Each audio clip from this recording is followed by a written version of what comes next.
Rádio Piauí.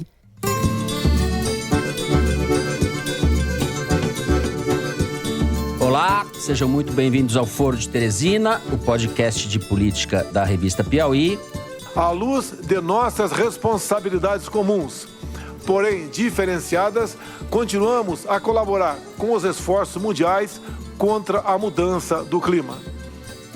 Eu, Fernando de Barros e Silva, como sempre na minha casa em São Paulo, tenho o prazer de conversar com os meus amigos José Roberto de Toledo, aqui pertinho. Opa, Toledo! Opa, Fernando. Opa, Thaís. Não fica com essa coisa de contando doses de vacina. Vamos deixar de ver só problema. Porque na realidade a gente está aqui para dar solução. Nós estamos aqui trabalhando e vocês são testemunhas disso, ok? Thaís Bilenque. Oi, Thaís. Oi, Fernando, Toledo. Oi, gente. Não é salve, salve Brasil, Thaís? Salve, salve, salve Brasil. São muitas possibilidades. Os senhores vão observar que foi mantido o duplo compromisso do governo Bolsonaro com a saúde da população brasileira, por um lado, e com a responsabilidade fiscal, por outro lado. Bom, vamos aos assuntos da semana. O Brasil de Jair Bolsonaro e Ricardo Salles parece um convidado que entrou de penetra na reunião da Cúpula do Clima. Na conferência internacional, o governo brasileiro tenta convencer líderes mundiais sobre aquilo que nem nós brasileiros acreditamos. Ele vai proteger a Amazônia. A vergonha nacional também nos acompanha no segundo bloco. Vamos falar de pandemia. O Brasil caminha de forma acelerada para a trágica marca de 400 mil mortes e tivemos entre as vítimas fatais o primeiro caso registrado de reinfecção por uma variante. Enquanto isso, Marcelo Queiroga, o Rolando Lero da Saúde, faz um pequeno ajuste no calendário de vacinação. Os grupos prioritários, disse ele, serão vacinados até setembro. O general que o antecedeu havia prometido isso para maio. No terceiro bloco, ficamos em Brasília, vamos falar da novela arrastada do orçamento e dos embates em torno da CPI da pandemia, que deve começar na semana que vem. Tanto no caso da definição do orçamento, como no caso da Comissão Parlamentar de Inquérito do Senado, a preocupação de Bolsonaro parece ser uma só: manter-se no cargo até o fim do mandato. É isso, vem com a gente.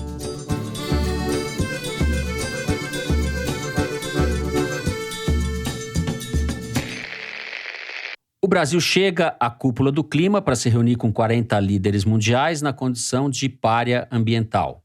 Essa expressão pária, aliás, já está se banalizando quando se trata de caracterizar o governo Bolsonaro, mas é exatamente disso que se trata. Nessa semana, na véspera do encontro, o New York Times dedicou uma extensa reportagem à participação brasileira na questão ambiental e o título: Notório vilão pede bilhões pela Amazônia. O Wall Street Journal, por sua vez, estampou a seguinte manchete: proposta do Brasil para Biden sobre o clima: pague-nos para não arrasar a Amazônia. Ou seja, a reputação internacional do Brasil não podia estar melhor.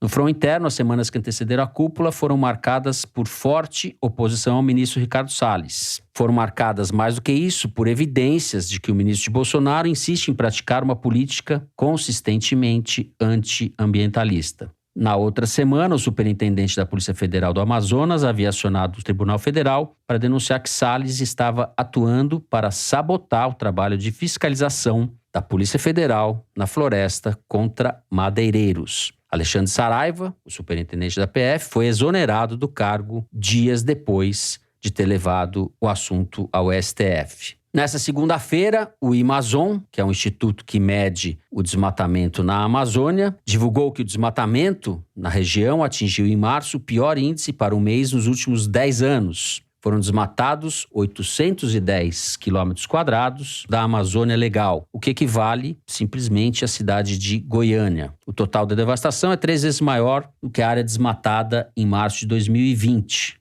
O acumulado do primeiro trimestre desse ano, de janeiro a março, também representa um recorde. O total da floresta que foi desmatado é o maior da série em 10 anos, mais do que o dobro do que havia sido registrado em 2020. Por fim, para dar um último exemplo, mais de 400 funcionários do IBAMA escreveram uma carta destinada ao presidente do órgão e aberta à sociedade brasileira, na qual dizem que uma instrução normativa publicada dias atrás esvaziou o poder dos fiscais para aplicar multas diante de flagrantes irregularidades. As multas passam a ser Segundo essa instrução, responsabilidade de instâncias superiores. Mal comparando, é como se um guarda de trânsito, vendo um sujeito estacionado na calçada ou furando o sinal vermelho, tivesse que enviar o seu relato para que um chefe qualquer aplique a multa. É o caso típico de criação de burocracia para favorecer a impunidade. Por tudo isso e muito mais, Ricardo Salles caiu na boca do povo. Há uma campanha na internet para que ele saia do cargo,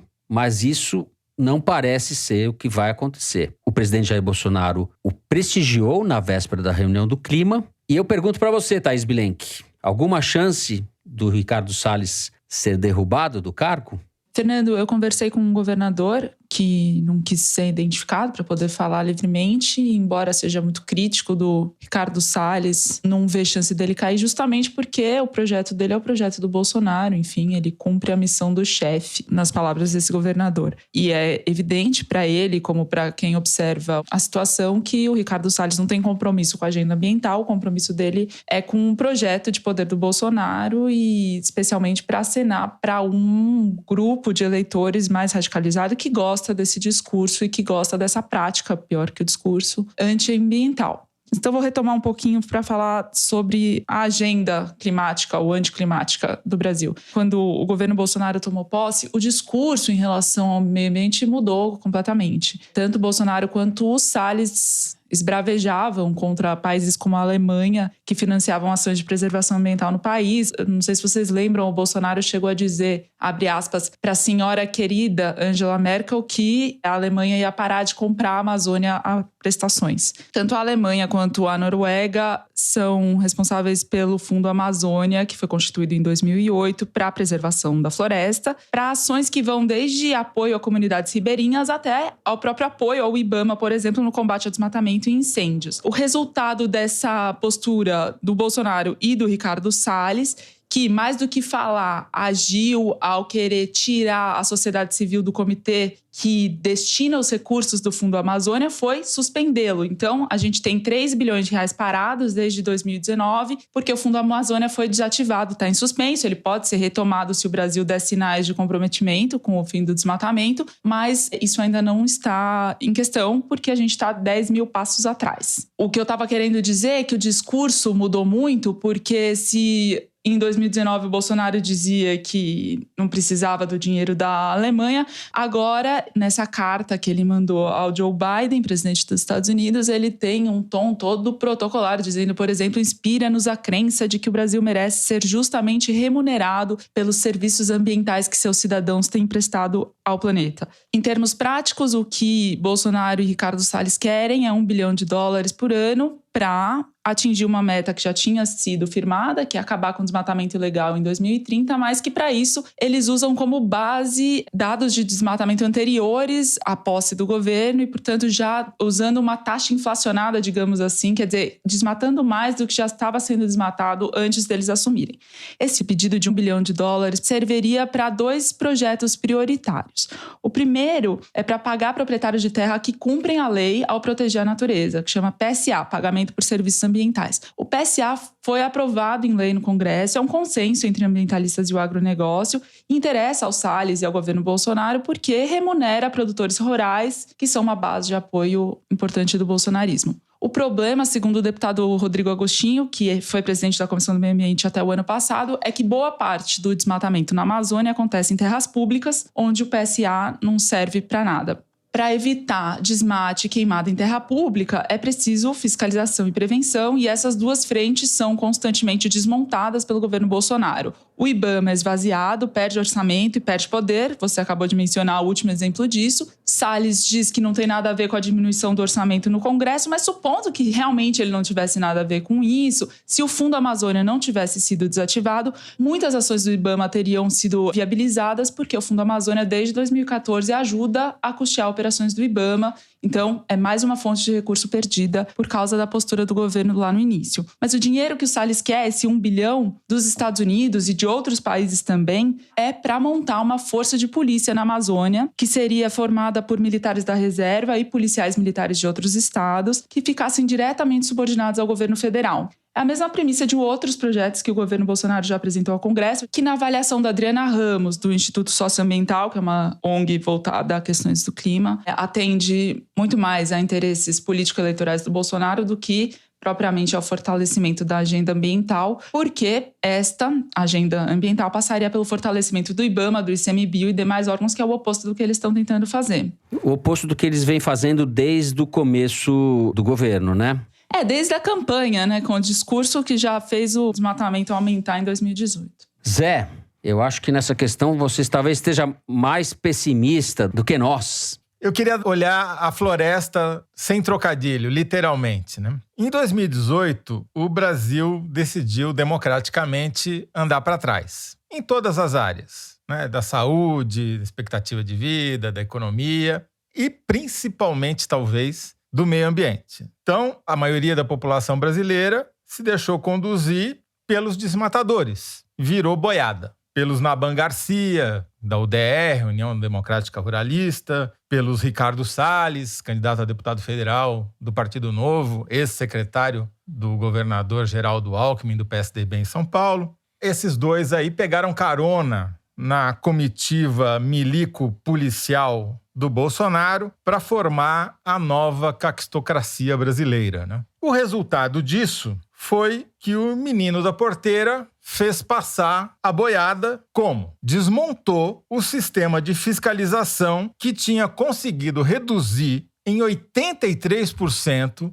o desmatamento entre 2004 e 2012. Nesse período, a área desmatada na Amazônia caiu de 28 mil quilômetros quadrados para menos de 5 mil quilômetros quadrados. Ou seja, por mais criticado que seja, era um sistema que funcionava. Era um sistema baseado no IBAMA, que agora está proibido de aplicar multa, na Polícia Federal, cujo superintendente da região norte foi destituído porque fez seu trabalho, pelo Ministério Público Federal e pelas ONGs internacionais que davam dinheiro e financiavam parte desse trabalho. O Ricardo Salles, o menino da porteira, desmontou esse esquema completamente. Conseguiu destituir o diretor da Polícia Federal, conseguiu acabar ou amarrar as mãos dos fiscais do IBAMA, brigou com todas as ONGs, cortou o financiamento, como a Thaís detalhou há pouco, e acabou com esse sistema. E a proposta agora do governo,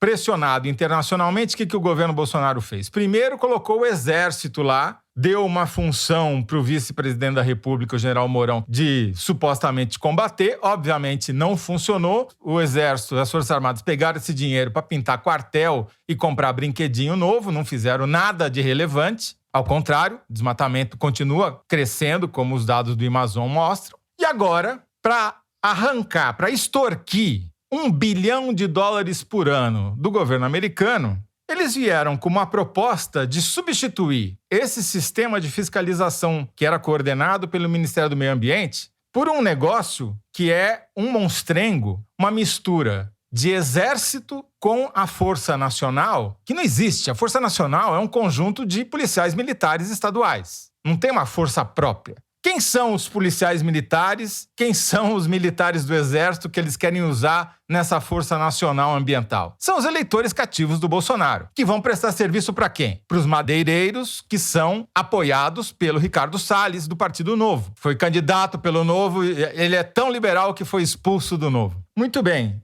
E a meta desse sensacional plano de substituir algo que funcionava por algo que não funciona e custa mais caro é aumentar o desmatamento.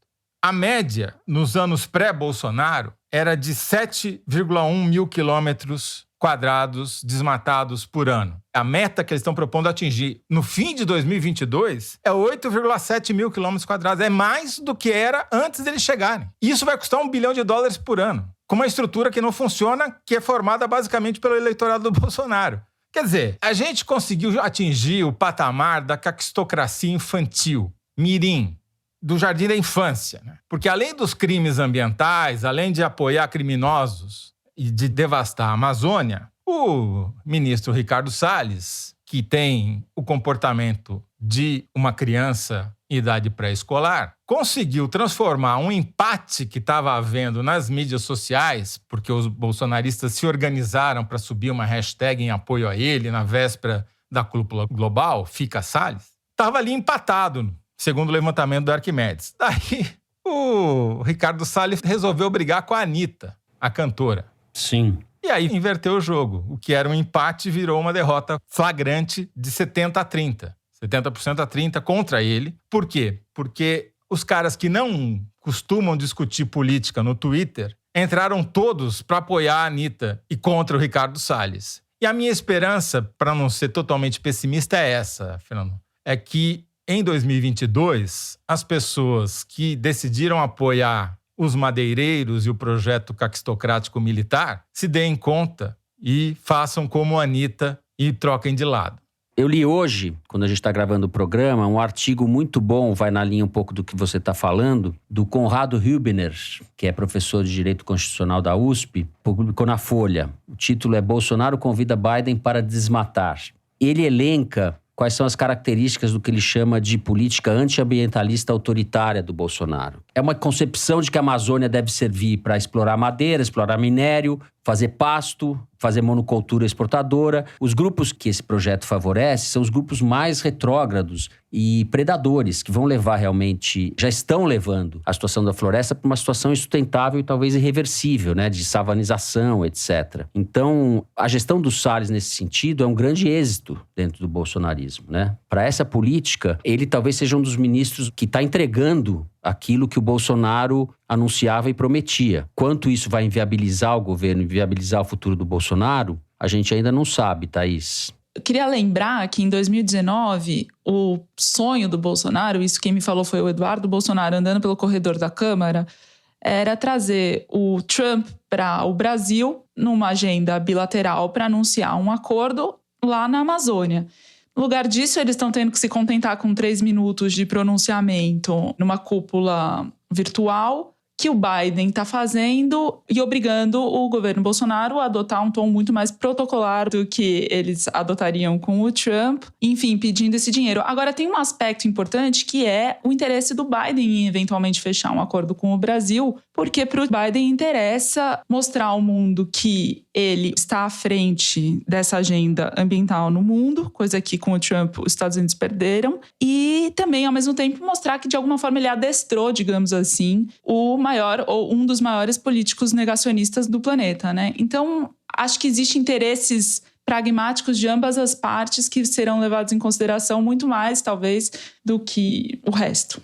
Pode ser que isso acabe, de alguma forma, se traduzindo em resultados concretos, mas os últimos acontecimentos, as últimas medidas, as últimas intervenções do governo federal vão no sentido contrário. E a gente poderia puxar essa lista, puxar essa capivara desde o início do mandato. Eu citei coisas que aconteceram nas últimas semanas, nos últimos 15 dias. Há um desmonte dos órgãos todos, né? Uma recomposição, uma atrofia da sociedade civil na representação desses órgãos que cuidam do meio ambiente. Ou seja, há uma política ostensivamente predatória.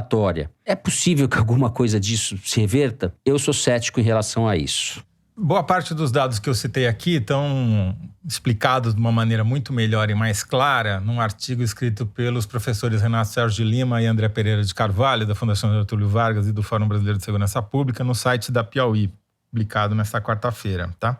Assim, o problema é que os Estados Unidos não podem transigir e aceitar esse faz de conta proposto pelo governo Bolsonaro, porque é um tiro no pé do objetivo maior, que é evitar a continuação do aquecimento global, que vai levar à inundação do Vivendas da Barra, entendeu? Que fica entre o mar e um canal. Porque já começou ali a geleira do fim do mundo lá na Antártida, está derretendo numa taxa muito mais alta do que se achava que estava. Quer dizer, a situação não é boa. Ao contrário, caminhamos para a catástrofe, provocada por nós mesmos. Os Estados Unidos, que não tem uma visão a partir de Rio das Pedras do mundo, tem uma preocupação em ser líder global, está brigando com a China por causa disso, sabem que não podem transigir com um chantagista barato como o Ricardo Salles e o Bolsonaro, porque isso comprometeria sua imagem global, sua posição global. Então, eu espero estar errado, porque seria muito bom que houvesse um acordo, como a Thaís diz, que seria bom para o Brasil, né? Mas eu acho que seria muito ruim para o Biden.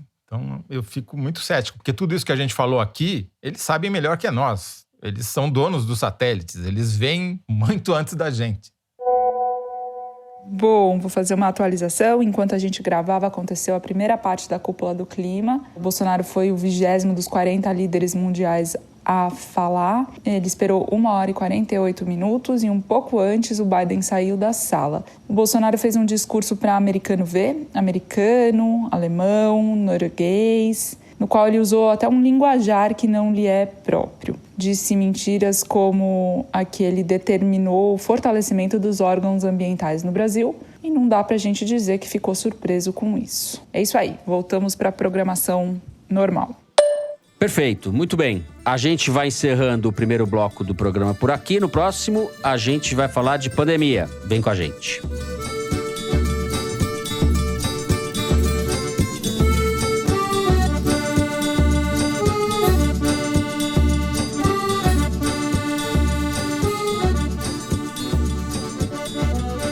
Bom, muito bem.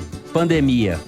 O número de mortes continua altíssimo, embora tenha caído um pouco, mas nós tivemos nos últimos dias acima de 3 mil mortes por dia no Brasil, e o ritmo da vacinação, a velocidade da vacinação, caiu nas últimas semanas. Repetindo o que eu disse no começo, o ministro Marcelo Queiroga prometeu agora só para setembro, o que era uma promessa para maio, de vacinar os grupos prioritários, entre 70 e 80 milhões de pessoas. Zé, a gente tem coisas boas e coisas novas a respeito da pandemia, ou tem alguma notícia positiva no meio dessa catástrofe? A notícia positiva é que o número de casos está em queda e, aparentemente, o número de óbitos também começou a cair. A média móvel começou a apontar para baixo. Isso daí tem muito pouco a ver com a vacinação, que também está em queda, infelizmente, e mais a ver com a própria dinâmica da epidemia.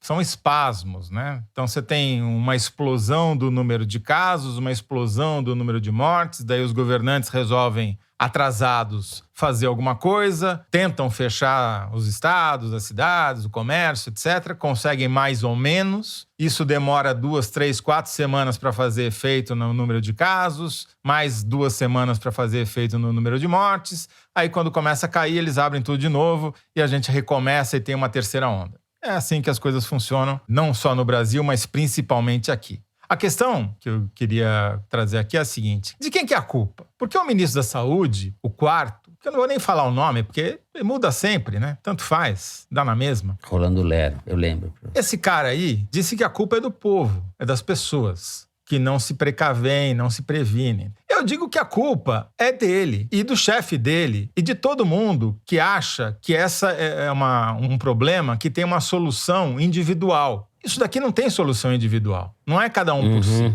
Só tem uma solução, que é coletiva. Ou todo mundo anda na mesma direção, coordenadamente, ou vai ficar batendo cabeça e se matando, vão ficar se contaminando uns aos outros, entendeu? Então, quando o ministro diz que a culpa é da população, ele está puxando o saco do chefe, que é o que ele deve saber fazer, porque é assim que ele chegou lá. Agora, isso não adianta nada, porque o chefe é quem dá o pior exemplo. É quem não usa máscara, é quem promove aglomeração, é quem fala contra o isolamento social, é quem sabotou a vacina, quem não comprou a vacina, quem trocou 4 vezes de ministro. Esse é o culpado. Agora, não é só uma questão simbólica, é também uma questão de organização. Estava lendo esses dias, é um tweet, porque eles não publicaram ainda o estudo, do Fernando Bizarro, que é um candidato aluno de PhD em Harvard, que eles compararam 2 índices. Um é o Global Health Security Index, que olha para trás, pega indicadores do passado, dos sistemas de saúde de mais de uma centena de países no mundo, e, com base nisso, prevê o que se espera como aquele país enfrentaria calamidades na área de saúde. Se ele está bem preparado, se está bem estruturado, se tem profissionais treinados, se tem infraestrutura. E depois compararam com a performance durante a pandemia de Covid-19. E o Brasil está lá embaixo entre os países que tiveram pior desempenho, só perde para os Estados Unidos, do Trump, e está lá em cima, na parte superior da média, entre os países que tinham uma expectativa de sair bem nessa pandemia. Porque tem um sistema único de saúde, que mal ou bem funciona, como se provou agora, quando não é destruído ou quando os governantes não combatem o sistema ou não sabotam esse sistema. porque tem um sistema de vacinação muito eficiente, ou tinha, porque tem uma infraestrutura hospitalar pública nacional. Agora, tudo isso foi desmontado ou sabotado pelo governo Bolsonaro. E o resultado é que a expectativa que se tinha em relação ao Brasil não foi atingida e nós ficamos lá na rabeira no desempenho. Porque aqui é tudo descoordenado. Em vez de o presidente liderar os governadores e os prefeitos, ele declarou guerra aos governadores e prefeitos. E declarou guerra ao povo brasileiro, por tabela. Então, o problema da culpa é o ministro olhar para o espelho ou para a live semanal do presidente. Lá ele vai encontrar o culpado. Perfeito. Thaís, me chama a atenção, quinta-feira, tem um anúncio de página inteira na Folha, eu acredito que possa estar em outros jornais, de entidades do comércio. E a hashtag é "Não aceitamos novos fechamentos". E eles falam em tom impositivo: o comércio não suporta mais pagar a conta sozinho. Não vamos aceitar novos fechamentos. Dezenas de entidades ligadas ao comércio, entre elas a Associação Comercial de São Paulo, patrocinam esse anúncio e falam nesse tom de revolta contra as medidas de isolamento. É muito sintomático para mim esse tipo de coisa, e o tom do anúncio me deixou bastante espantado, se é que eu posso estar sendo ingênuo. Mas em São Paulo, por exemplo, as medidas de isolamento estão se afrouxando. A gente está com uma taxa de ocupação de UTI em torno de 80%, o número de mortes no estado é altíssimo. Pode acontecer o que Toledo falou, a pandemia regride um pouco, começa a ter um sinalzinho de que vai regredir, você já muda de comportamento e volta para aquela brasileirada de sempre. O IPEA, Instituto de Pesquisa Econômica Aplicada, pesquisador Rodrigo de Moraes, fez um índice para medir o distanciamento social, comparando o pico da primeira onda, a março e abril de 2020, com março de 2021, segunda onda, para aferir o quanto os governos e como os governos estaduais estavam reagindo às evidências, né, da nova onda, e como que a população também reagiu às medidas de restrição que foram impostas. O que ele percebeu? Ele percebeu que o que todo mundo já estava vendo, óbvio, que os governos demoram para tomar medidas de distanciamento, né, quando os casos já estão explodindo, e mesmo assim, quando tomam com mais timidez do que seria recomendado, porque a população tem bastante resistência a aderir. Então, segundo esse estudo, a população aderiu 30% a menos ao isolamento agora na segunda onda em relação à primeira. Você falou de São Paulo, mas o caso talvez mais grave do país é o Amazonas, que tem a pior mortalidade do país, sofreu o colapso do sistema de saúde em janeiro, as pessoas morrendo asfixiadas nos corredores dos hospitais, e justamente em dezembro, um mês antes, o estado teve o pior nível de distanciamento social do país, o que ajuda a explicar justamente a explosão de casos da segunda onda no mês seguinte, né? Mas, de modo geral, todos os estados têm essa relutância em adotar posturas firmes, e aí me chamou a atenção o que aconteceu e acontece em Rondônia e Mato Grosso. Esses dois estados têm a segunda e a terceira maiores taxas de mortalidade do país, respectivamente. Rondônia tem 273 mortes por 100 mil habitantes e Mato Grosso 257. E os dois estados, junto com Tocantins, não é que eles atrasaram as medidas de distanciamento, eles simplesmente afrouxaram. Então, Rondônia é governada pelo coronel da Polícia Militar, Marcos Rocha, que é um bolsonarista de carteirinha, que baixou agora, no último dia 16, um decreto que demonstra muito a postura assim, desses governos perante a pandemia. Então, ele liberou tudo, liberou shopping, restaurante, bar, só não liberou boate. E aí, nos bares, por exemplo, o decreto diz assim, que você pode servir bebida alcoólica, comida, tudo normalmente lá dentro, até determinada hora, pode ficar em pé, os bares podem ter música ao vivo ou música acústica, só não podem interações dançantes.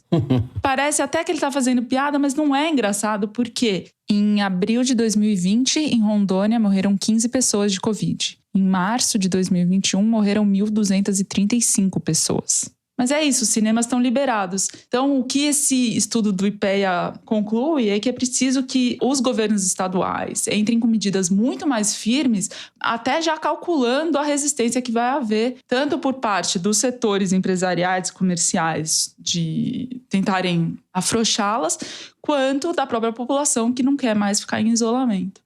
Eu dei esse esboço de risada, não pela situação, evidentemente, mas pelo português peculiar, ou por essa língua próxima do português de interações dançantes. Exato. Quem fala assim Não, e é ridículo. Quer dizer, você pode fazer tudo, você só não pode sacudir o corpo, é isso? Isso tá num decreto, no meio da pandemia. É uma tragédia, porque a gente comentou na semana passada, acho, de passagem, a festa que o governador Cláudio Castro, do Rio de Janeiro, deu para amigos em Petrópolis. E ele disse, eu vi uma declaração dele depois dizendo que ele não tinha convidado ninguém. Ele fez uma festa e as pessoas foram aparecendo. As pessoas foram aparecendo. E é isso que acontece. E daí houve interações dançantes, não sei se houve interações dançantes ou não, mas é assim que acontece no Brasil. As coisas não são... Sério, não existe esse distanciamento meia boca. A gente só... O tempo inteiro, ou a gente faz a coisa flagrantemente contra tudo que os países e as entidades internacionais recomendam, e que todos os países que estão sendo mais bem-sucedidos fizeram no combate à pandemia, né? Ou a gente faz uma coisa meia boca. É o que o Dória está fazendo em São Paulo. Vai reabrir tudo. Duvido que isso não tenha efeito nocivo. Tô exagerando, Zé? O problema é que o mundo está chegando a 3 milhões de mortos por Covid e essa conta, infelizmente, vai continuar aumentando, né? Desses 3 milhões, quase 400 mil mortes são de brasileiros. A gente contribuiu com quase 13% das mortes até agora, enquanto nós temos uma população que é 2,5% da população mundial. Nosso peso aqui é 5 vezes maior do que a gente deveria ser. Então, se isso não é medida da incompetência, não sei o que é. E volta a questão da culpa. Esse exemplo que a Thaís deu, bizarro, mostra de quem é a culpa. Quer dizer, são de quem? De um bolsonarista, de um governador que segue a cartilha do Bolsonaro, como tantos. Então, assim, o Brasil precisa decidir se ele quer continuar andando para trás, porque regredir 2 anos na esperança de vida, regredir como regrediu no PIB. Recuperação em V virou, como disse um amigo meu, recuperação em L, né? Um ângulo bem aberto, assim, a perna desceu tanto que ficou chata. Se na educação tá essa catástrofe que tá, sem aula, sem indicadores, com um ministro, enfim, andando para trás, a outra nomeia para CAPES lá, a coordenadoria, uma mulher que fez doutorado na sua própria faculdade. Quer dizer, o Brasil realmente, já que ele decidiu andar para trás, decidiu correr para trás, né? Ou você tira essa turma de lá, ou o Brasil vai virar uma caquistocracia. Um país inteiro vai virar o país dos piores, não só o governo. Tem uma campanha que foi lançada agora, chama Caixa Aberta, por várias entidades como Transparência Brasil, Observatório da Covid-19, Rede de Pesquisa Solidária, enfim, várias. E o que eles fazem, entre outras coisas, é organizar as perguntas que não têm respostas. Já que a gente não consegue as respostas, pelo menos organizar as perguntas. E uma dessas questões que foram levantadas por essa campanha me chama a atenção, que eu acho muito importante, que é não só o apagão de vacina, como o apagão de dados sobre quem está sendo vacinado. Então, do total de pessoas que já foram vacinadas, não se sabe cor e raça de 27%, isso no país. Em alguns estados, esse índice é maior. Por exemplo, no Distrito Federal, 42% das pessoas a gente não sabe quem são. No Rio, 40%. Não sabe quem são não, mas não sabe a cor e a raça. A longo prazo, eu acho que isso vai mostrar pra gente também, que a gente não tá conseguindo ver agora, um problema ainda maior de quem que foi beneficiado, quem que foi priorizado e o custo em vidas que isso vai ter no futuro. Na verdade, o Igualdades dessa semana é justamente sobre isso. Vou encerrar o segundo bloco aqui. A gente vai continuar falando sobre esse assunto no número da semana, que é retirado da seção Igualdades, que o site da Piauí publica toda a semana. Pode falar, Mari. Fernando, o número da semana é 86. A cada 100 brasileiros que têm uma ocupação, 86 tiveram que trabalhar presencialmente, ou seja, se deslocaram de casa até o trabalho. Isso significa que 14 puderam trabalhar de casa. 14 pessoas é quase a equipe que faz o Foro de Teresina. E pensar que somos uma equipe pequena, né? A maioria dos brasileiros, esses 86%, se expõe ao vírus dentro do transporte público. Um local que tem pouquíssima ou nenhuma ventilação e com uma configuração que torna impossível o distanciamento físico. Esse número quem traz é o Pindograma, site de jornalismo de dados, e na seção Igualdades do site da Piauí é possível ver ainda uma comparação entre estados e uma avaliação nas grandes cidades brasileiras sobre a distância da casa das pessoas até o posto de saúde ou de vacinação mais próximo. Esse Igualdades é assinado pelo Daniel Ferreira, pelo Pedro Simpson, pela Amanda Gorziz e pela Renata Bono. E ele mostra claramente que, apesar do apagão de dados que a Thaís mencionou, os dados que existem deixam muito claro quem está pagando a conta, que são os pobres, para variar, né? Pretos, pobres e periféricos. porque eles não têm acesso à estrutura de saúde, está muito mais distante de qualquer médico, enfermeiro, posto de saúde, hospital, pronto-socorro. Está muito mais distante do local de trabalho, leva muito mais tempo para chegar e depende muito mais do transporte público, que é um vetor de contaminação. E também, por uma questão da faixa etária, pelo centro rico ter uma estrutura etária mais envelhecida, ele é beneficiado pela vacinação. Você vacina mais no centro e menos na periferia por conta da estrutura etária. Só que isso acaba acentuando as desigualdades. Quem está se contaminando mais, esse está sendo vacinado menos. O cobertor é curto. Esse é o preço de você ter falta de vacina, de um ministro não ter querido comprar vacina lá em agosto, setembro, quando ofereceram para ele e ele recusou. O governo Bolsonaro recusou 3 vezes. Nunca vou parar de falar isso. Enfim, nós estamos aqui por culpa do governo e por culpa do chefe, do ministro que diz que a culpa é das pessoas. A Folha também deu uma manchete essa semana falando isso, que é um pouco óbvio, que a gente já sabia, mas é com dados objetivos como fez o Igualdades, mostrando que todo mundo paga a conta, mas ela é muito mais salgada, muito mais cruel, para usar a palavra mais correta, em relação às populações mais pobres. E essa pandemia está escancarando a tragédia brasileira, da desigualdade social. Para a gente resumir numa expressão, vocês me perdoem o jargão, mas é a tragédia que é o Brasil e que nunca deixou de ser, agora com essa pandemia, é uma ferida em carne viva e que não sei como isso vai ser recuperado.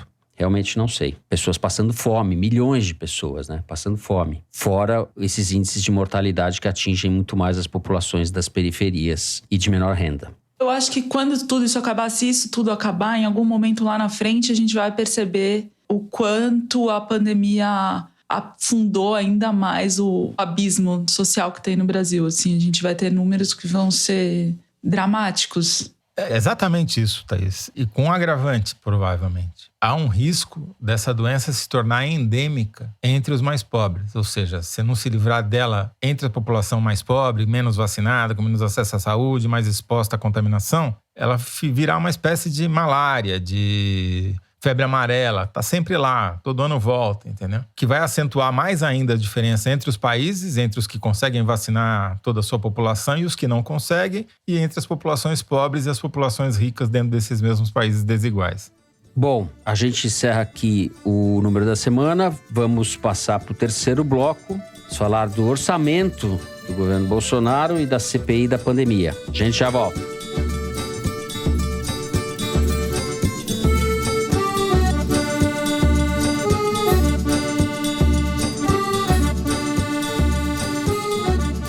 Muito bem, Thaís Bilenque, como eu disse na abertura, tanto em relação ao orçamento como em relação à CPI da pandemia do Senado, que deve ser instalada semana que vem, a preocupação do presidente Jair Bolsonaro é minimizar as chances de ser defenestrado do cargo antes do final do mandato. O governo percebeu que errou, que, enfim, não agiu, ficou refém um pouco da composição da CPI. Flávio Bolsonaro deu uma entrevista para o Globo. Antes disso, os senadores governistas já estavam dizendo que não tinham recebido orientação nenhuma do governo em relação à CPI. Isso resultou naquela composição majoritariamente não governista dos 11 senadores titulares. E o Flávio Bolsonaro disse nessa entrevista para o Globo que conta até com medidas judiciais para tentar reverter esse cenário que é ruim de partida para o governo. Eu conversei com alguns senadores que compõem a comissão. Um deles me disse que o erro vem, na verdade, desde lá de trás, desde a eleição da mesa diretora, quando o governo não tentou compor de acordo com as maiores bancadas, que são do PMDB e do PSD. Então, com isso, ele conseguiu construir um ambiente em que essas maiores bancadas, que sempre vão ter mais assento nessas comissões por causa da proporcionalidade, não estão com um apoio ao governo garantido. Então, ele ganhou a eleição da mesa, né? O candidato apoiado ganhou, mas ele não tem maioria no Senado e nem na Câmara necessariamente. Bom, apesar desse ambiente não ser favorável ao governo, o Renan Calheiros, que é senador pelo MDB de Alagoas e, segundo o acordo traçado, deve ser o relator da CPI, está sendo muito cauteloso. Eu conversei com ele, ele falou que está tomando os devidos cuidados porque eles são em 7, né? São 11 senadores na CPI, 4 declaradamente governistas, 7 senadores, e ele falou, a gente não pode fazer nada que nos divida. Então, por exemplo, uma ideia que tinha sido sido aventada, que era criar 3 sub-relatorias, né, para cuidar de temas específicos da frente dessa pandemia. O Otto Alencar, que é um dos senadores, é contra essa ideia, então o Renan Calheiros não pode se dizer favorável a ela. A previsão de instalação da CPI é na terça da semana que vem. Então, na segunda-feira, eles vão fazer uma reunião presencial em Brasília para repassar o roteiro e também essas outras estratégias. Então, por exemplo, uma das coisas que o Renan está estudando é o que o STF já decidiu em relação à Comissão Parlamentar de Inquérito em geral. Por exemplo, se você convoca um ex-ministro da Saúde para falar, se você o convoca na condição de investigado, ele tem direito a ficar calado. Se você o convoca na condição de testemunha, aí ele tem que se pronunciar. Então, eles estão fazendo um estudo bastante minucioso para não dar nenhum passo em falso, não fazer com que a CPI siga a tendência dos últimos anos de acabar em nada. Ao mesmo tempo, tem uma sanha ali, por exemplo, do Randolfo Rodrigues, que é senador pela Rede do Amapá e autor do requerimento de instalação, de querer fazer tudo para ontem. Então, ele quer, por exemplo, já convocar o atual ministro Marcelo Queiroga para falar justamente sobre esse adiamento da vacinação do grupo prioritário para setembro, enfim. Então, é um ambiente que você tem as forças puxando para os lados. Eu tenho a impressão que o Renan Calheiros vai tentar fazer um trabalho de conseguir não desperdiçar as oportunidades que ele tem enquanto relator. Para, no mínimo, chantagear o governo, Zé. O Renan e o MDB têm esse dom, né, de estar sempre como fiel da balança, e o PSD, que compõe esse fiel junto, também tem a mesma vocação. Como a Thaís descreveu, você tem 4 senadores governistas, você tem 3 claramente oposicionistas que querem o impeachment do Bolsonaro, um do PT, um da Rede e um do PSDB, o Tasso Gereissati. E daí você tem 4, 2 do MDB e 2 do PSD, que definem a parada, para que lado vai. Esses 4, 2 estão, eu diria, mais para o lado da oposição, que são os do MDB. E os do PSD estão ali, têm interesses eleitorais que podem movê-los para um lado ou para o outro. E eles têm o presidente da comissão, provável presidente, que é o Omar Aziz, do Amazonas. O Renan vai aproveitar essa posição dele, se ele conseguir virar relator, como tudo indica que vai, da melhor maneira possível para ele, para o filho que é governador em Alagoas e para o PMDB e para todos os aliados do que sobrou do Clube do Pudim, que é o clube que estava no poder no governo Temer. Se vão conseguir ou não, obviamente não dá para fazer previsão agora, mas certamente eles vão ter os holofotes durante algumas semanas. E isso é o que importa para boa parte deles. Agora, eu queria falar um pouquinho também sobre o Orçamento Geral da União, que vai ser sancionado pelo Bolsonaro essa semana, e que é o pior orçamento dos últimos anos, talvez das últimas décadas. Não porque ele fura o teto, que essa pantomima fiscalista aí já não existe há muito tempo, né? Ninguém mais acredita em controle de gasto público nesse governo do Paulo Guedes. Só ele fica falando isso. Já estourou faz tempo, não tem teto, não tem piso, não tem parede, não tem nada. O problema maior desse orçamento é que ele foi loteado de uma maneira escandalosa entre os deputados e senadores para destinação de verbas para os seus currais eleitorais, para fazer obras e beneficiar entidades e órgãos que vão ajudar a reeleger os parlamentares, e deixou o país sem coisas fundamentais, como, por exemplo, o censo demográfico do IBGE, que ficou com uma verba que não dá nem para planejar o censo se quiser fazer em 2023, ou sei lá, nas calendas gregas, entendeu? Então, as prioridades reais foram substituídas pelas prioridades eleitorais. Então, quem reclama que governos passados do PT e do PSDB precisavam transigir demais com o centro fisiológico, agora chega ao paroxismo. Quer dizer, nunca os caras tiveram tanta grana na mão.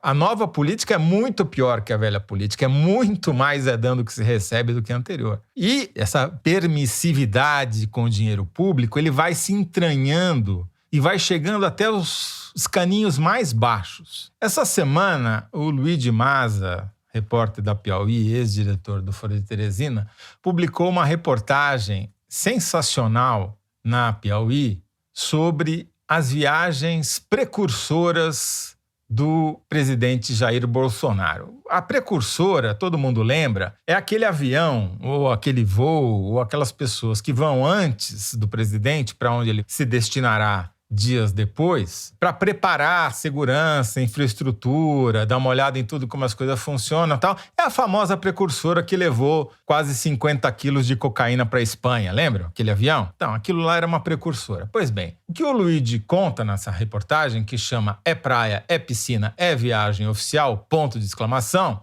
é que as viagens precursoras, que em governos passados chegavam 2, 3 dias antes, agora estão chegando 5 dias antes. E o que os caras estão fazendo nesses dias extras nos quais eles recebem não só dinheiro para pagar hotel, alimentação, mas as chamadas diárias, que às vezes duplicam o salário do sujeito. E são quase todos eles militares que fazem parte dessas viagens precursoras. Eles estão indo à praia, eles estão indo à piscina, estão indo fazer passeio no Macoco Safari lá em Foz do Iguaçu e estão publicando isso nas suas próprias redes sociais. Claro que não são todos. Uma parte desses militares ficou muito incomodada com essa mudança de comportamento e começou a denunciar porque eles, afinal de contas, estão tendo que passar mais tempo fora de casa, longe de suas famílias e se expondo ao risco de contaminação e pegar Covid por conta desses farreadores do dinheiro público, que postam fotos sem camisa, bebendo aquilo que você gosta de falar, drink espetado com guarda-chuvinha. Parece piada, mas é verdade, entendeu? Isso daí é péssimo para os militares. Pega muito mal para a imagem dos militares. Como disse o ex-comandante do Exército, general Pujol, o Pazuello ferrou com o Ministério da Saúde e ferrou com o Exército junto, né? Com a imagem do Exército. É isso que está acontecendo. Então essa permissividade está chegando nos escalinhos mais baixos e está virando a regra. Eu sei que essa matéria, assim que foi publicada, caiu nos grupos dos diplomatas no Itamaraty que suspiraram de alívio porque só envolvia viagens nacionais. Porque o cerimonial do Itamaraty, enfim, as viagens precursoras para fora do país também têm seus bafões, né? Essa informação sobre o Pujol, a que o Zé se referiu, foi levantada pelo Anselmo Góes no jornal O Globo. O Pujol chamou as falas do general Pazuello, né? Mas, Thaís...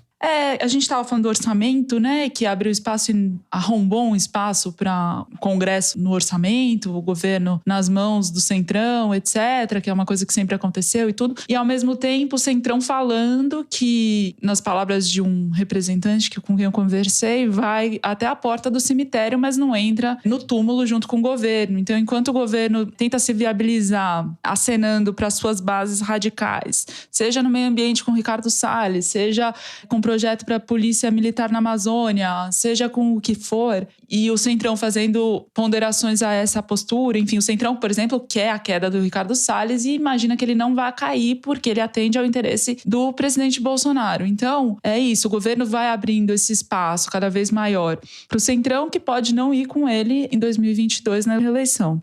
Muito bem, eu vou pedir licença para vocês, aproveitar o gancho que o Toledo mencionou uma matéria do nosso querido Luigi Massa, na Piauí, para falar de uma outra matéria que não foi publicada pela revista, mas sim pela agência pública, que é uma agência de jornalismo independente, que é dirigida pelas jornalistas Natália Viana e Marina Amaral. Essa matéria diz respeito aos crimes sexuais cometidos pelo dono das Casas Bahia, da rede de lojas, Samuel Klein, que morreu em 2014. Samuel Klein, segundo a apuração da Pública, que ouviu 35 pessoas, entre elas várias vítimas dos crimes sexuais que ele cometeu, mostra que havia aliciamento por parte dele de crianças ou pré-adolescentes, meninas de 12 anos, tem casos em que uma delas chega a falar de meninas de 9 anos, ou seja, pedofilia descarada. Ele praticava atos sexuais com essas meninas, essas pré-adolescentes, na sede da empresa em São Caetano do Sul e nas suas residências de veraneio, digamos assim. Tinha uma casa em Alphaville, um apartamento em Santos e uma casa em Angra dos Reis, no Rio de Janeiro,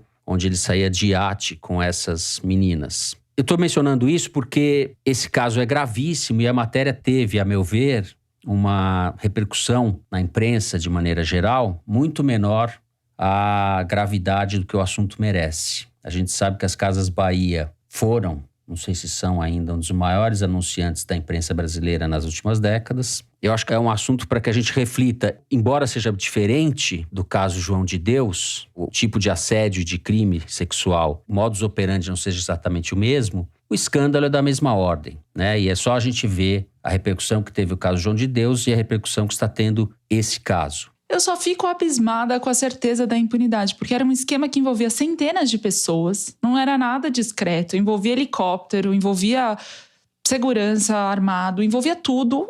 E o cara fazia isso sem nenhum medo de ser pego, nada, zero, assim. E também surpreendente que tenha demorado tanto tempo a vir à tona, já que há processos na justiça, né? Não é que fosse um segredo de Estado que ninguém sabia. A reportagem da Pública documenta muito bem. E esse caso, por menor que tenha sido a repercussão na imprensa, ele não vai embora. Não adianta a imprensa ficar fazendo de conta que não viu, porque depois que ele veio a público, novas denúncias vão aparecer. Com certeza a Pública vai continuar publicando mais histórias sobre isso. E esse caso também não é uma exceção no Brasil, né? Aí, fazendo de novo propaganda de uma reportagem do site da Piauí, a Tatiana Fará publicou uma reportagem essa semana por conta do caso Henri, né? O menino que foi morto pelo padrasto, que a cada 15 minutos o Henri pede socorro. É uma estatística assombrosa, mas é a quantidade de crianças que aparecem no sistema de saúde com ferimentos, ou com traumas, ou com decorrência de algum tipo de violência. E essas violências incluem também as violências sexuais, como é o caso das vítimas, cujas histórias estão sendo contadas nessa reportagem da Pública. Só para não deixar de mencionar, além do Samuel Klein, como eu repito, morreu, que era o patriarca e morreu em 2014, há denúncias contra um dos filhos dele, o Saul, que foi noticiada pela primeira vez, se eu não estou enganado, pela Mônica Bergamo, na Folha de São Paulo, e depois houve uma reportagem do UOL a respeito dos crimes cometidos também pelo Saul, que nega. Ele se diz um sugar daddy, ou seja, um sujeito que gosta de financiar moças jovens, mas não há, ali na matéria pelo menos, não há aliciamento de menores de idade, embora exista também essa suspeita. Enfim, é um caso gravíssimo, ou são casos gravíssimos que não ganharam até agora o destaque justo, merecido ou adequado, usem a palavra que vocês quiserem, o que eu acho depõe bastante contra o jornalismo ou mostra um pouco os limites do jornalismo no país.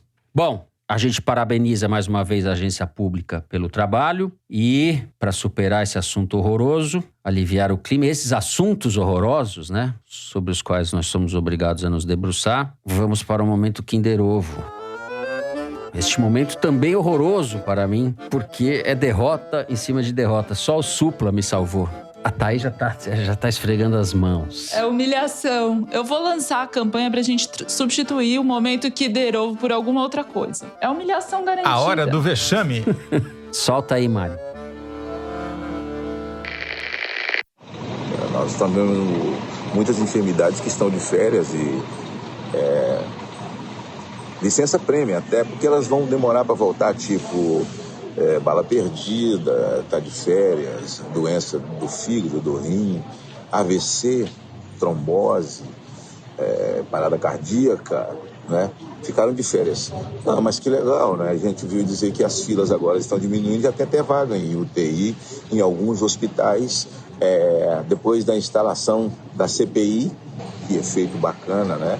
Que faz uma CPI, né? Tomara a Deus, está acontecendo por todo o Brasil, e que essas outras doenças voltem, né? Porque já estamos até com saudade, já viu? A gente está até com saudade, cadê a dengue, né? Deu uma desaparecida aí e tal. Quem é o carioca? Ela gosta. É um bolsonarista, né? Não sei. Vexame total! Puta que pariu. Ai, ai, ai. Olha, o pastor Magno Malta. Ele tá mais sumido que o vírus da dengue, hein? Ex-senador pelo Espírito Santo, quase vice-presidente do Jair Bolsonaro. Um vídeo publicado nas redes sociais dele, Magno Malta. Esse aí eu nem fazia questão de acertar. Esse daí merece o lugar onde está, né? Como diria o Ariel Palácio, este momento Kinder Ovo está cada vez mais complicado. Nós não conseguimos acertar nenhuma nas últimas semanas. Aqui na Argentina, nós só passamos vexame. O Magno Malta está no lugar onde merece estar, que é no ostracismo total e completo, né? Porque, além de tudo, é um espalhador de mentiras. O Brasil teve, no ano passado, muito mais mortes do que era esperado que tivesse, mas não só por Covid. Teve pelo menos 50 mil mortes a mais de outras causas que não Covid, e que não é que essas mortes sumiram. Ô, pastor, eu sei que o senhor é ignorante, mas parada cardíaca não é causa de morte. Todo mundo que morre tem uma parada cardíaca, tá? Infarto, ele quis dizer.